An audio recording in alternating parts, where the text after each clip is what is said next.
you know how much the value of one soul? It's the value of the whole world. The value of the whole world. Nung panahon po ng pandemya, dahil nag-remit ang tao according to sa United States, ang halaga na lang ng tao is $3.90. But there is a scientist, may scientist po, at pinag-aralan niya kung magkano ang halaga ng isang organ. What do you think? How much kidney na? How much the heart na? How much the eyes? Pag nag-transplant. Pinag-aralan niya. Kaya pala sabi ng Lord, it costs your soul, the cost of this world. Bakit? According to that scientist, ang halaga mo is $4 quadrillion. Meron bang trilyonaryo na human being ngayon? Bilyonaryo na yun. Trillion wala. But your value in the sight of the Lord your soul is quadrillion. You know how much, how many kilometers yung litid po natin? Yung mga litid, yung mga ugat? Limitless. God created human being perfect. That's why we are more valuable than the spirits. Kung ang tao po, ang halaga ng buhay ng tao ngayon ay parang manok lang, pero sa halaga ng Diyos, isang kasalanan na magsisisi sa harapan ng thousands of angels in heaven rejoicing. That's why, visitors, you are very important person in the sight of the Lord. Amen.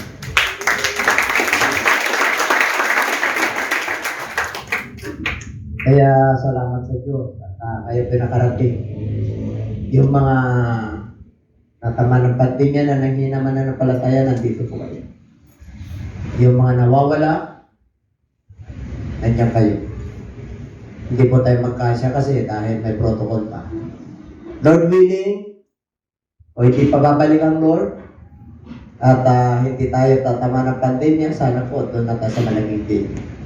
Para yung mga pastor po, galing ng Cagayan, dala-dala naman nila yung kanilang matupa para lumakas po sila. Sa Bulinaw, ganun din. Okay, so salamat po sa ating Panginoon. Sabihin mo siyang katabi, peace. Kasi maraming mga magkakapag-anak na walang kapayapaan dahil natapos na itong eleksyon, hanggang ngayon hindi nakamove on. May pula, may tiklawan, at may bughaw. Sabi nila wala nang kulay, pero nandun pa rin yung tama. Kaya sabi, peace be with you.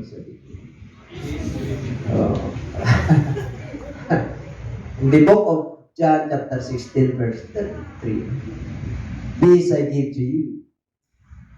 Jesus Christ said to his disciples at the congregation, my own peace I give it to you. You know why? Because the world you belong. Ang sabi niya, in this world there is regulation. In this world there is regulation. But be of good cheer. I overcome the world. That's why I give my peace, my own personal peace to you. Because I am the Prince. Peace. Kaya peace be with you. Okay? And my preaching this morning is entitled Obedience. Obedience.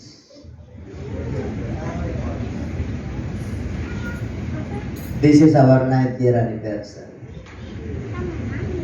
Wala nung nag-satellite po tayo, pinagkatiwala tayo ng Diyos. Ang church na ito is 24 years na po. 24 years yung pananampalataya po natin. May parito.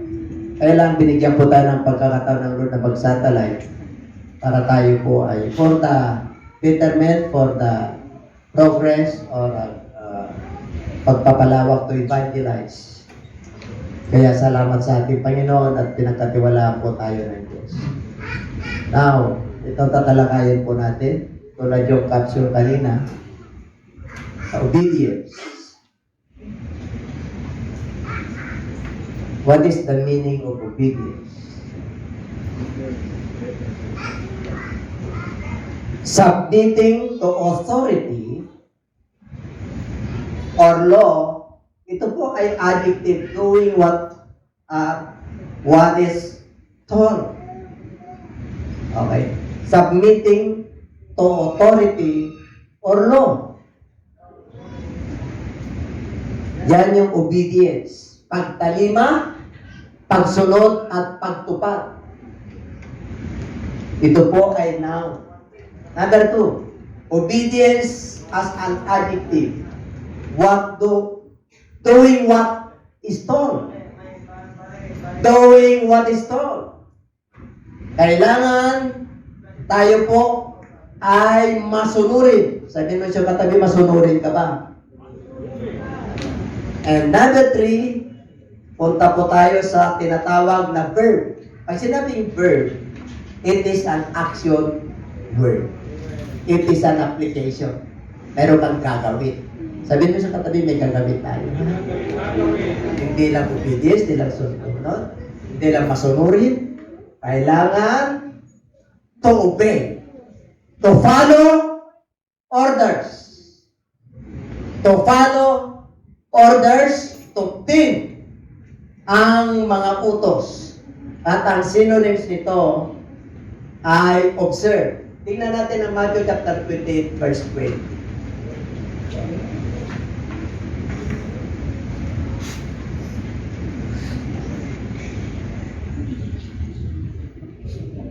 Wala akong ubig. Tuwing nangangaral ako, kasama yung mata at ino. Amen? Okay. And teaching them to observe everything I have commanded you, and surely I am with you always, to the very end of the age. And the title is Obedience. At turuan mo silang sumunod sa lahat ng ipinag-uutos ko sa inyo. At titiyakin ko sa inyo, ako isa sa inyo lagi hanggang sa katapusan ng mundong ito. Gusto nyo kasama nyo lagi ang Lord? Sino gusto kasama nyo lagi ang Lord?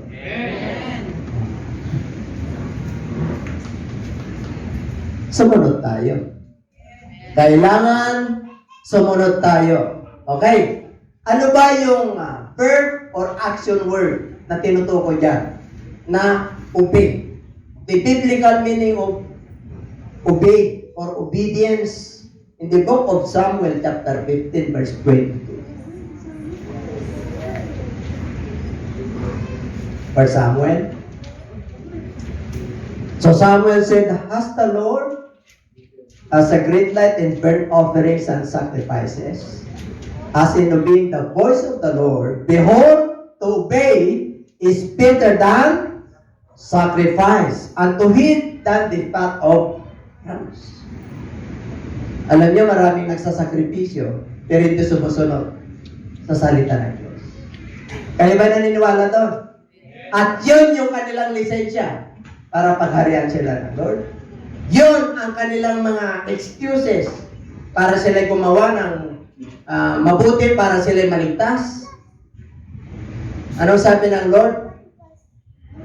Obedience to the word is better than sacrifices of a fat ram, yung mga matataba at inalay na hayop. Marami pa ba kayo sakripisyo sa Diyos? Wala akong pinapatamaan. Magsakripisyo ka, pero yun ang lisensya mo para pagharian ka ng Diyos. Isa lang ang nag-alay ng buhay, ang Panginoong Hesus lang. Kaya, all that I have commanded to you, teach them to obey. Mahirap ba? Hindi partial, all things that I have commanded to you. Mahirap? Eh, siyempre, all. Kala mo lang mahirap. Pero pagkasama mo ang Diyos,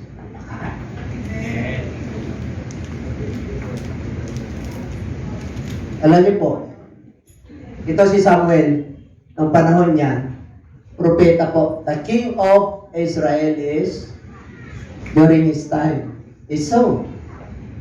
Ang ganda ng intention ni Saul. Ang sabi ng Lord kay Saulo, lahat patayin mo. Hayop, wala kang iiwan. Pati bata, pati matatanda. Kasi mga matitigas ang ulo niyan. Sabi niyo, ang lupit naman ng Diyos natin. Hanggang ngayon ba nangyayari yan? Tanong, hanggang ngayon nangyayari yan? Nangyayari. Pag nabantik yung presidente ng North Korea, bahala ka. Meron bang civilian? Noon pa, nangyayari na. Hanggang ngayon. Saan? Sa Russia. Meron bang sinisino yun? Bata, matanda? Civilian? Military? Wala sinisino. Noon pa yan. Kaya sabi ng Lord kay Saul, patayin mo lahat. Mga matitigas ang ulo niya. Ang ganda. Nanalo sila sa tigmaan. Anong ginawa ni Saul? Yung mga matataba, na hayop, na baka, iwan natin. At yung mga perlas, yung mga may halaga ng mga bato, iwan natin. Huwag natin patayin yung mga baka. Wag. Bakit?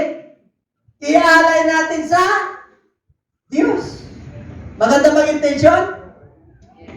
Maganda. Magandang intention ni Saulo. Kaya sinabi ron, obedience to the word is better than sacrifice. Hindi niya sinunod si Lord eh. Patayin mo lahat. Hindi niya sinunod. Kaya ngayon may problema pa sa bansa ng Israel. Yan pa ba kayo hanggang ngayon? Ngayon! Kaya tayo po, sa panahon ngayon, yung iba nagro-Robin Hood. Robin Hood. Tapos ibibigay sa mahihirap. Diba? Hindi po pwede yun. Don't steal. Huwag kang magnakaw. What to obey? What to obey?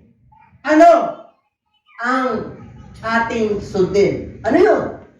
Hindi po kung Matthew chapter 20:20. I'm teaching them to obey everything I have commanded you. Alam niyo po, bago mag-verse 20, punta muna tayo sa 16, 17, 18, 19. Wala na po dyan. Ang sabi ng Lord sa kanyang alagad, nag-resurrect na po siya. Okay, magkita tayo sa mountain sa Galilee. Hintayin niyo ako, and wait for the promise of the Father. 17. Nung nakita ang alagad ng ating Panginoon na nag-resurrect kay nandun, they worship Him. And some doubted. Take note, 11 po yung kanyang alagad. They worship Jesus Christ and some doubted. Kilala na nila yung iba si Jesus Christ. Sa 18, anong sabi ng Lord? Sa verse 18. Okay. Ito, buhayan ko ang mga alagad. Buhayan ko. Sabi niya. Pangilang pakita ni Lord dyan. Pangatlo. Yung una, wala si Tomas. Nung pangalawa, nandun si Tomas. Okay, nandito na ako. Tomas, ipasok mo na yung pinagpakuan sa akin. Kaya sabi ni Tomas, my Lord and my God. Pangatlo, appearance niya. Kasi punta na kayo sa mountain of Galilee. Wait for the promise of the Father. Verse 18. All authority is given unto me in heaven and on earth. Lahat ng kapangyarihan ng kalangitan at kalupaan ay binigay na sa akin. Verse 18. Verse 19. Go! Go! Yeah! Therefore, into all the world, and make them my disciples. Umayo kayo sa buong mundo ito, turuan nyo sila na maging alagad, and baptizing them in the name of the Father, and of the Son, and of the Holy Spirit. And verse 20, turuan mo silang sumunod sa lahat, sa ibang version, lahat ng aking pinag-uutos sa inyo. Sigurado, sasamahan ko kayo hanggang kamatayan. Di naman Diyos sasamahan ka hanggang patay ka. Saan ka nakakita ng Diyos pag anak ka niya? Natutulog ka lang. Ang mananampalataya ay hindi namamatay. Natutulog lang. Gigisingin ka sa taktang panahon. Kaya sabi ng Lord, sabi niya, kung ikaw ay nananalig na ako yung living water, hindi ka mauhaw. At kung lumalapit ka sa akin at nananalig ka na ako yung living bread na galing sa langit, hindi ka magugutom. At ang sabi niya, ang lahat ng nananalig sa akin, hindi mamamatay. Patay ka. Physically. Pero yung soul mo buhay. Yan ang pagkakaiba ng mga anak ng Diyos. Gigisingin ka ng Diyos sa taktang panahon. Dahil anak ka niya. Yan ang pangako niya. Kaya sabi niya, I am with you always to the very end of the age. Ganyan tayo kamahal ng Diyos. Remember this, man composed of 3 components. Ano yan? Man, flesh, body, and soul. O kapag sinabing flesh, body yan. Yan ang composition ng man, tatlo yan. Ang sabi ng Book of Ecclesiastes, ang katawan ay bumabalik sa lupa sapagkat galing sa labok. Pag namatay ang tao, ang kanyang laman ay babalik sa labok. Pag namatay ang tao, yung espiritu niya, wala nang hininga, pabalik sa Diyos. Lahat tayo, may flesh, may body, may soul and spirit. Lahat tayo buhay. Kasi may espiritu ng Diyos. Pag wala ka nang hininga, appointment mo na sa Lord yun. Kasi, pahiram lang ng Diyos yung kanyang espiritu. In the book of Genesis, and God breathed the nostril of the human beings and it became a living soul. Sabi ng book of Ecclesiastes, yung katawan, babalik sa lupa, yung espiritu, babalik sa Diyos, yung kaluluwa, yun ang hindi namamatay. Yun yung hahatulan ng Diyos. Ang tanong, saan yung kaluluwa? Asaan? Nakakita na kayo ng movies? Pag na-aksidente, may bumabangon. Kung ano yung itsura mo sa flesh, yun ang itsura mo sa kaluluwa. Yun yung inner part ng iyong human being. Kaya tama yung sarili mo sa judgment day. Hindi na iisahin ng Lord kung sino ang nagkasala. Ikaw mismo, alam mo yung ginawa mo. Tatayo ka lang, alam mo na kung karapat-dapat ka sa Diyos. Hindi. Isa tao nga lang, may ginawa ka na eh. Hindi ka na makatingin ng diretsyo. Sa Diyos pa kaya. Alam mo na kung saan ka pupunta. Alam niyo na ba kung saan kayo pupunta? Ay, ang tindi mo, pagka ganyan, pinagpala ka na ng Diyos. Palapakan natin mo. Pinagpala na tayo ng Diyos. What to be? Ang sundan natin yung commandments. Yung utos ng Diyos. How to be? Ano ba yung utos ng Diyos? Ano ba yung utos ng Diyos? O, sige, tingnan natin. How to be? Paano? O, tingnan natin. God is Spirit, and those who worship Him must worship Him in spirit and in truth. Dalawa yan. Ang Diyos ay Espiritu, sampayin mo siya ng Espiritu at katotohanan. Maraming sumasamba sa Diyos, hindi katotohanan. Ay, ito. Si Jesus Christ ang nagsabi po niyan. Ang sabi ng Samaritan woman, ang Diyos namin, dito si Jacob, yung Jacob's well. Inano niya? Dito kami sumasamba sa Sychar. Pero kayong mga Hudyo sa Jerusalem, anong sabi ng Lord? Kung kilala mo lang itong humihingi ng tubig sa iyo, hindi ka na mauhaw. Sino ka baga? Oh. And this is a time na kahit saan ka, pwede mo nang sambahin ng Diyos. Because God is everywhere. In the book of Isaiah, the throne of God is heaven. And the earth is footstool. Trono niya ang kalangitan. Ang paa ng Diyos ay kalupaan. Paa niya to, tugtungan niya to. Ganon kalaki yung Diyos natin. Hindi mo pwedeng ilagay sa monumento ang Diyos. Hindi mo pwedeng ilagay because God is everywhere. Ganon kalaki yung sinasamba natin Diyos. We must worship Him in spirit and in truth. Yeah. Masakit. Pero yan ang katotohanan. How to obey? When to obey? Para mabilis. Bakit kailangan tayo sumunod? Romans 3:20, all have sinned. All have sinned. Lahat ay nagkasala. Walang sino man sa atin dito na hindi nagkasala. Wala. Pero dahil sa pananampalataya natin kay Kristo, we are justified by faith. Pinabanal tayo ng ating Panginoon. Yung pananampalataya na natin, hindi lang sinasabi, hindi lang nasa isip, because faith without work is dead.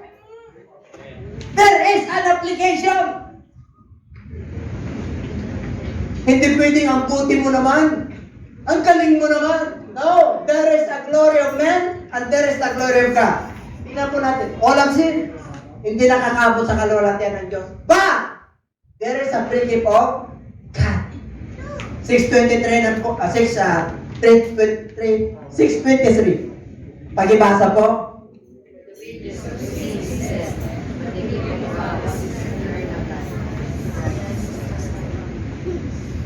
Ang kamatayan ng kasalanan ay, ang kabayaran ng kasalanan ay kamatayan. Ngunit, ang sagana at libreng kaloob ng Diyos ay buhay na walang hanggan. Kung nananampalataya ka kay Kristo. Pananampalatayang may gawa. Aanin mo ng pananampalatayang walang gawa, patay mo. Kaya nga, our title is obedience. Kailangan may gawa. Sabi mo sa'yo, tatay, kailangan may gawa. Alam pala natin.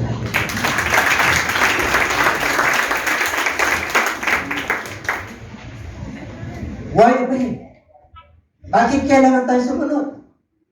In the book of Job, chapter 14, verse 1. A man who is born by women is full of trouble. He comes forth like a flower and fades away. He flees like a shadow and does not fulfill. Lahat tayo rito ay pinanganak sa sinarpupunan ng ating nanay. But take note, full of trouble ba? Inihantulan tayo sa isang bulaklak na ito'y nalalanta para lang tayong anino. Nang anino, mayroon ngayon, pag wala na yung reflection, wala ka ng anino. Because a man who is born by women is full of trouble and is number. May number of days po yan. So, ang gagawin ng ating Panginoon, bakit kailangan tayo sumunod? Kasi lahat tayo nagkasala. Galing tayo sa Sinapupunan ng ating nanay. Ano gagawin natin? Born of women, number 2. And Jesus answered and said to him, most assuredly I say to you, unless, what's the meaning of unless? Unless, wala ka nang ibang gagawin. Ano yan? Most assuredly I say to you, unless one is born again, he cannot see the kingdom of God. Sino yung kausap niya dyan? Nicodemus. Who is Nicodemus? A teacher of the law. The Pharisee. Pariseo. Okay, ano sabi ng Nicodemus? Paano ko mapuporn again? Matanda na ako. Can he enter a second time into his mother's womb and be born? Jesus answered, most assuredly, I say to you, unless one is born of water and the Spirit, he cannot enter into the kingdom of God. Si Nicodemus, teacher of the law, hindi niya alam. Kasi, ginawa niyang literal po yung born again. Kanina, born of a woman. If you want to belong to a family of God, you must be born again. Born again is not a religion. Born again is a relationship. Born again is a message of the Lord Jesus Christ to all human beings. Whether you're Muslim, Hindus, Catholics, Protestant, Orthodox, Jews, Hinduism, all kinds of religion. Here in the Philippines, how many religions? Thousands. Iba-iba. Sino pwedeng magkaisa? Si Jesus Christ lang. Hindi pwedeng pag-isahin ng tao yung unity, pari-pareho na ideology. Isa lang ang pwedeng magkaisa. Sa tao, ang Diyos lang. Kasi nilikha niya tayo, minod niya po tayo. Tingnan niyo. Born again is a relationship because we are all sinners. Dati, sinners tayo. Pero nung tinanggap na natin ito at nanalig tayo sa gospel ng ating Panginoong Isus na dala-dala niya, hindi ka na makasalanan.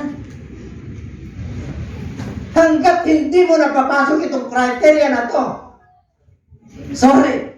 Unless, sino nagsabi? Si Bishop, binasa ko lang. Si Jesus Christ ang nagsabi. Eh sabi niya, ikaw, teacher of the law, hindi mo alam? Ginawa mong literal eh. Kanina, full of women, full of this. Ngayon, you must be born again. Bakit? Again. You are spiritually born by your parents. Kasalanan din yan. Spiritual po ito. Pag sinabi ng ating Panginoon, you must be born again so that you can see the kingdom of God. You must be born again sa ibang verse. Sa ibang hanggang 10 po yan. To see and to enter. Jesus answered, I see to unless one is born of water. Ano yung water? Kaya sabi ng Lord sa binasa natin kanina, go ye into the world and preach the gospel, teaching them to observe all things, making them my disciples. Our 8th-year anniversary is Matthew 28:19. Making them my disciples. Now, I will be with you always. Our 9th-year anniversary, obedience. How can I obey God?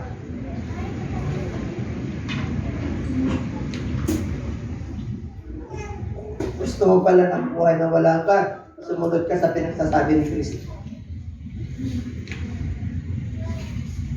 Amen po? That's why, brethren, kahit kayong mga nanonood, pinapasabi ng Diyos, mabor na din kayo lahat. Yun ang criteria ng Diyos para makapasok tayo sa kanyang karyan. At para magharian tayo ng Diyos. Dalawa po yun. First, born by a woman. Second, you must be born again. Para ikaw ay makasama sa membro at pamilya ng Diyos. Number 3. Whoever believes that Jesus Christ is born of God. And everyone who loves Him, who God also become loves, who is begotten of Him. For whatever is born of God, take note, born of God. Kanina born again. Kanina, born of a woman. Ngayon, ipinanganak ka na ng Diyos. Yan mo, anak ka na ng Diyos. Ipinanganak ka na muli. Kapamilya ka na ng Diyos. Anak ka, born of God. Sino yung mga may katangian ng born of God? Whatsoever is born of God overcomes the world.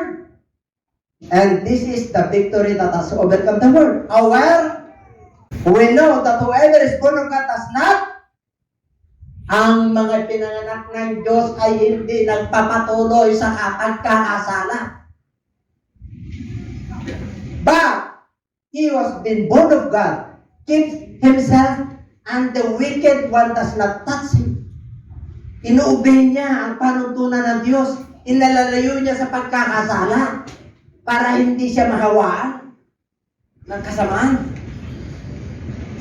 Tatlo yan. You must born of women, born again, and born of God, that you may continue to grow. Kasi ang dami pong mga tukso sa mundo. There is no accepted temptation. Kailan magkakasala tao? Kailan magkakumit ang magpagkakasala ng tao? When he yield to temptation. Even you're a pastor, you're a bishop, you're a priest, you're not exempted to temptation. Pag temptation kami, when Satan influence you. Sin is I-N. Satan influence. Now, if you yield into that temptation, then sins along the way. Lahat tayo tinutokso. Kaya hindi mo pwedeng lukuhin ang Diyos. You cannot mock God. Never.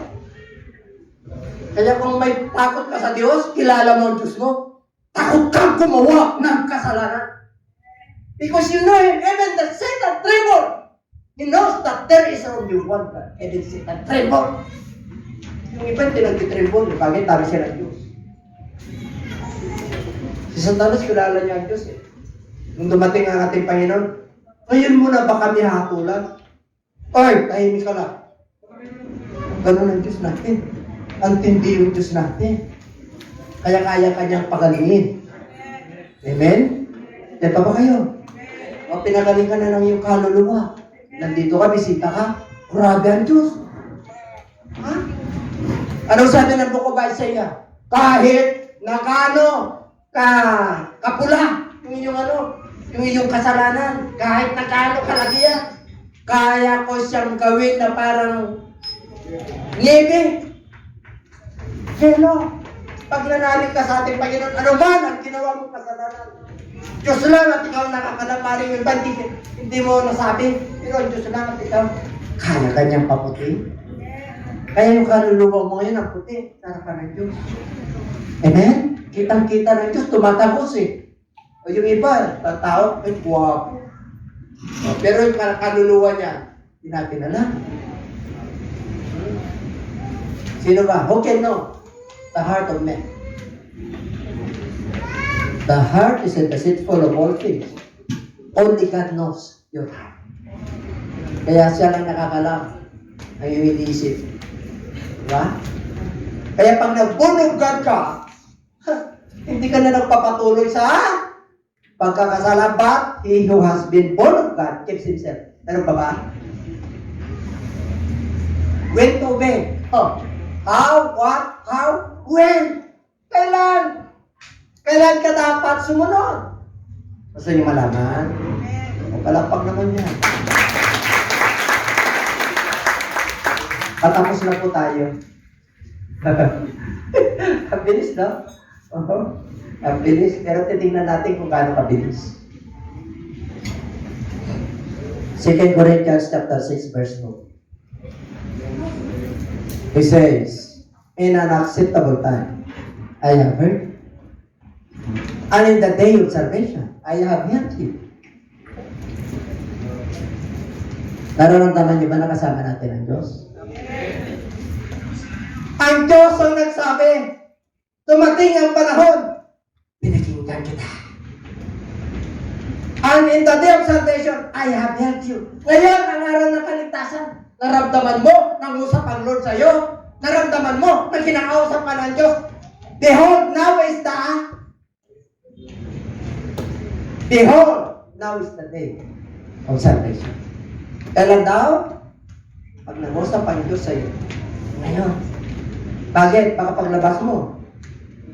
No one can guarantee that tomorrow you are still alive. No one! Kahit na sinong great man in this universe, he cannot guarantee that tomorrow I still alive. No, sir. No, ma'am. I'm sorry to tell you. Ang may hawak lang ng buhay ng tao. Kaya sabi niya, this is the accepted time. This is the day of salvation.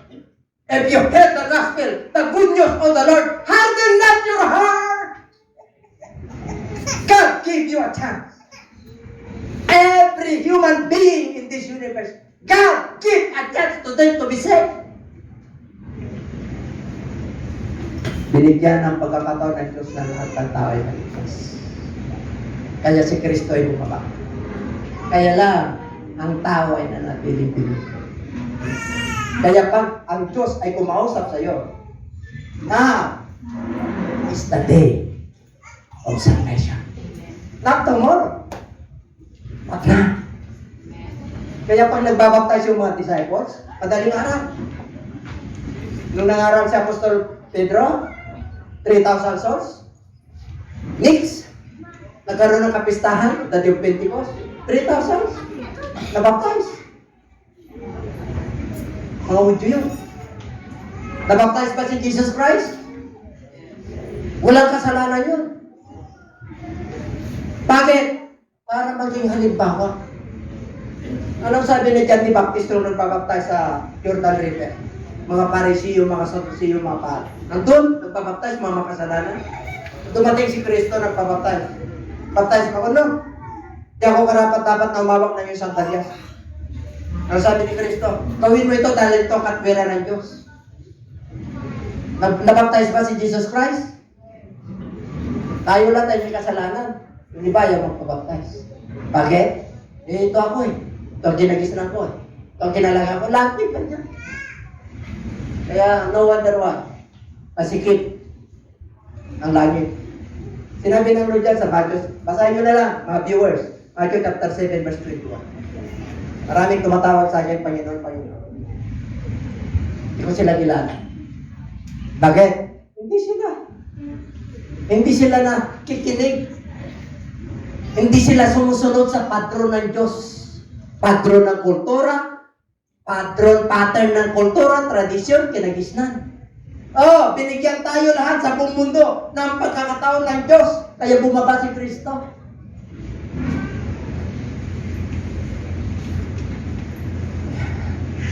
Kaya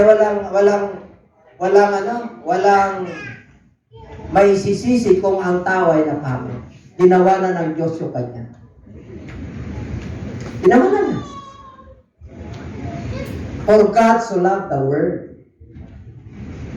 Grabe ang pag-ibig ng Diyos, kahit na wala siyang kasalanan, humiram lang ng katawan kay Virgin Mary para tubusin tayong lahat. Ipinakot, tinambo, inakusahan, tinadyakan, tinuraan. Grabe ang ginawa sa atin ng Panginoon, pero tinanggap niya para maligtas lang tayo. Tinanggap niya yung kahiyan at the cross, the shame of the cross. Here is He! Para maligtas lang po tayo. I'm not preaching a religion. I'm preaching relationship. I'm preaching the Word of God. The Word of God is for all. Ang instruction ng Diyos para sa lahat. Kaya open ang Bible. Gawa ng demonyo, gawa ng laman, gawa ng kasalanan, gawa ng mabuti. Mamimili ka. Para sa lahat ang Biblia. Kaya pag nag-usap ang Diyos sa'yo, ibig sabihin, nabag ang Diyos sa'yo. Kaya pansinin mo ang Diyos.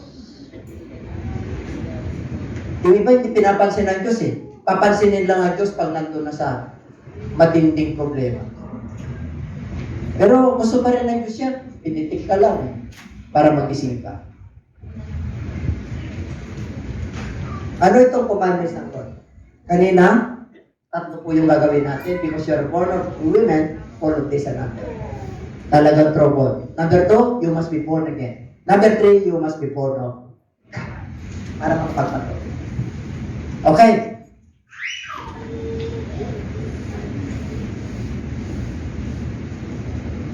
Ito na? Kaya ito ang tinuturo ko sa inyo. Ano yung susundin natin? What do we observe? Ano yung mga commandment ng Lord? Okay. Paraphrase na lang natin. Deuteronomy chapter 6 verse 4. What is the greatest commandment sa Old Testament? Pakinggan mo, Israel. Ang Panginoon Diyos ay isa. Ang Panginoon ay isa. Sino tinutukoy niya doon? Sa verse 5, love Him with all your heart, with all your soul, and with all your strength. That is the foremost and the greatest commandment of God. Alam niyo, nung tinuturuan ng ating Panginoon ng kanyang disciples, tinuro niya rin yan. Tinuro niya rin yan. The gospel, my life, my verse, nandun lahat yung pagpapahirap, yung fulfilling of the prophecy. Itinuro niya lahat yan. 3.5 years. Kaya alam nila, kaya nung tinuro sa kanila ng ating Panginoon, I commanded you to obey all things. Kaya mo bang mahalin ang Diyos ang iyong puso? Buong puso? Baka yung iba rito, kalating puso. Yung kalate niya nasa kaldero. Buong puso ba? Alam lang nun eh. Baka yung isip mo hindi dito. O ka lang ng oo. Alam ba ng Diyos na isa lang ang Diyos mo?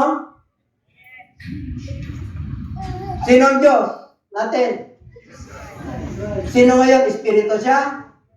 O tao? Sino nakakita kay Jesus Christ dito? Wala. Kaya sabi ng Lord, mas mapala ang nananalig sa akin na hindi nakakita. Bakit? Pag nakita natin si Kristo, kagaya rin natin yung mga disciples niya. Ansam, tao pero. Kasi tao lang. Tao lang eh. O nag-resurrect na siya. Yung nag-doubt na yun, o sige, para hindi na kayo mag-alinlangan sa akin. Ang gagawin ko, nag-resurrect na ako after 3 days, okay, another 40 days pa ako sa turuan ko pa kayo para hindi na kayo mag-alinlangan. Kaya another 40 days. Ang tindi ng Diyos, ano? Kaya nga may 40 days pag may patay. Doon nakuha yun. Yan pa ba kayo? Gusto niya na mag-40 days? Oo na lang kayo. Emission pa ka. Sabihin mo mga ka na, emission pa. Paano kung kalabitin ka ngayon? Mauga ka na. Hindi ka pa nakahanda. Yung kalulumawat ako. Ay, ano na? New Testament. Anong greatest commandment? Old Testament yan. At sinagot sila ni Jesus. Ang Pangulo, pangunahing utos ay pakinggan nyo, o Israel. Ang Panginoong Diyos ay isa lamang. At mahalin mo ang Panginoong Diyos ng iyong buong kaluluwa, buong pag-isip, at buong lakas. This is the first commandment. And the second, you shall love your neighbor as yourself. There is no greater other commandments greater than this. Pagsusundan niyo ang batas ng Diyos. There are more than 500 commandments of the Lord. Sa law.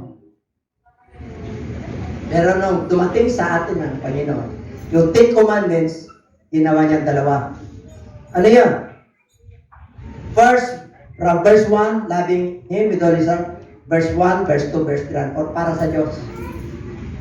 Yung 5 to 10, para sa kapwa mo. Huwag magnakaw, don't bear false witness, don't commit adultery. Okay. Para sa tayo, obey your parents. Para sa Diyos, sabayin mo siya. Espiritu. Okay, 4 po yun. Ano pa? Observe the Sabbath. O, 4 po yun para sa Diyos. Kaya dinalawa niya na lang. Para kaya mo. Sabi mo sa'yo katabi, para kaya natin. Pero may new commandments ang ating Panginoong Jesus. May new commandments. May new ba lang alam? Okay. Bigay sa atin ng Lord to wisdom. Karangalan at papuri sa Diyos. Kanina, loving the Lord, para sa Kanya, loving others. Kaya mo na mahalin yung neighbor mo. Kasi mananampalataya ka eh. Kahit na nakasimangot sa'yo, ayaw sa'yo, nakangiti ka.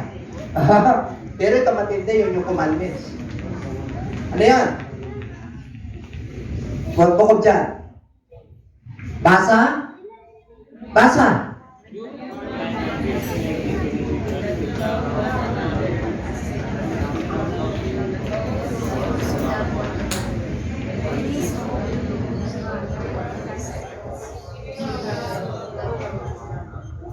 Kanina, loving God, loving others. Ngayon, loving one another. Ano yung loving one another?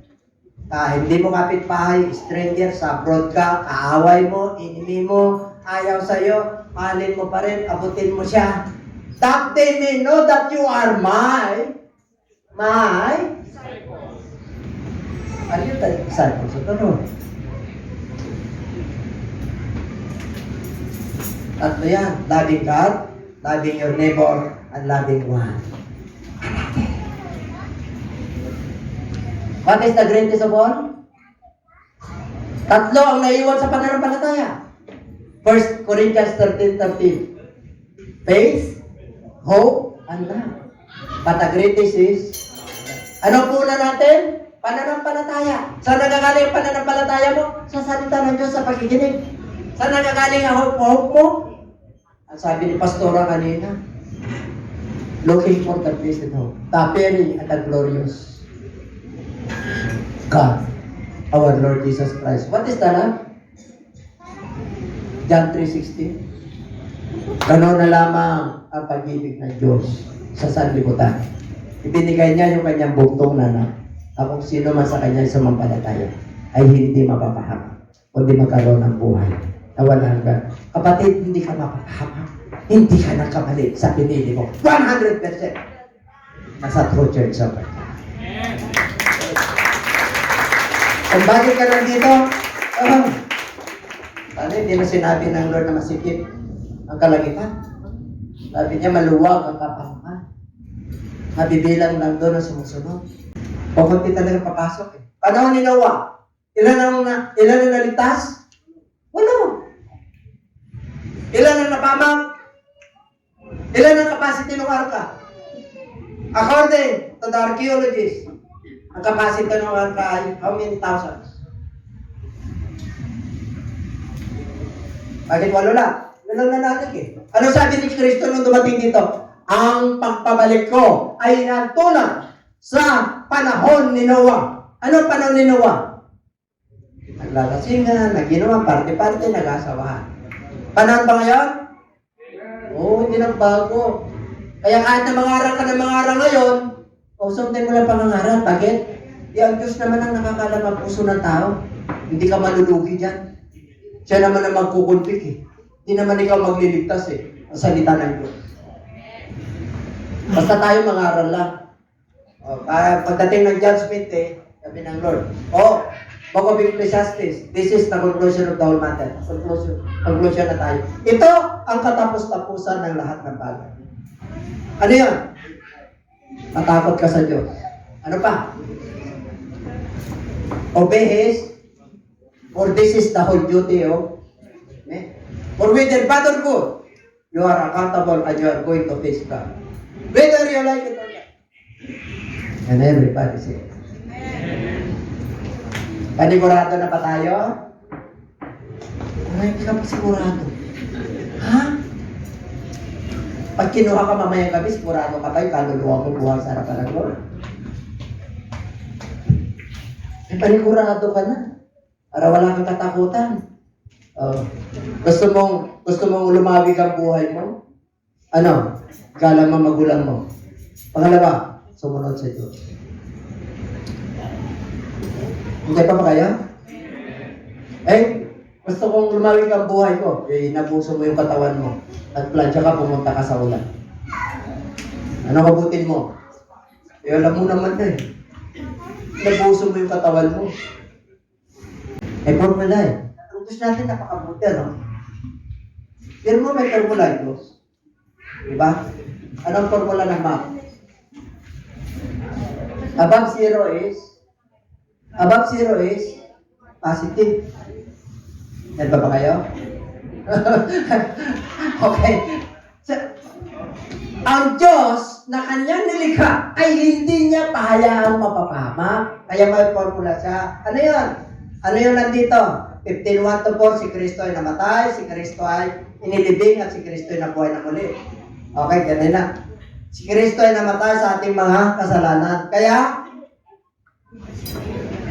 ang lahat pa ng tao nagsisisi? Anong klaseng pagsisisi dito? If my people which are called by my name turn from their wickedness. Genuine repentance. Pangalawa, Christ was buried. Ano daw gagawin natin? Para pagarihan tayo ng Diyos na nagkasala? Para makapitid ka kay Jesus Christ. Love God above all? No, you are now the universal church of God. Whether you are in America, kung pareho kayo ng pananampalataya, my brother and sister, how are you? Are you baptized in Jesus? You are my brother. Kami, hindi ka na niya interviewin. Bakit? Eh, magkasama kayo sa pananampalataya. Kasi naniniwala yan. Bakit? Eh, turo ni Kristo yun eh. Namatay siya. Larawan po yan ng pagbabautismo. Siya ay nabuhay na muli. Pag ikaw ay nakatanggap ng Holy Spirit, paano ka tatanggap ng Holy Spirit? Di makasalanan. Kaya nga muli, banal yung Diyos eh. Sino makapasok sa langit? Sino kukunin ng Lord? Yung mabanal, walang kapintasan. May kapintasan ba tayo? Meron! Ako meron! Ano kapintasan tayo? Kahinaan. Ang tao nakamarka yung kapintasan mo, yung kahinaan mo. Pero sa Diyos, pinipilit mo na sumunod sa Kanya. Kaya malinis ka sa harapan ng Diyos. Kaya may relationship kayo. Siya lang ang nakakalam. Hindi mo may tatago yan. Kung wala kang salita ng Diyos, paano na? Eh, wala kang guidance. Wala kang... Diba? Paano namatay si Kristo sa iyo? Kailangan pagsisi ka. Genuine repentance. Paano nilibing si Kristo? Ang gagawin mo, magpabaptize ka kasi nakasala ka para may koneksyon ka. Para maging banal ka. Paano kang makapagpatuloy? You must be born of God para makatanggap ka ng Holy Spirit. Pag wala kang Holy Spirit, mahirapan ka.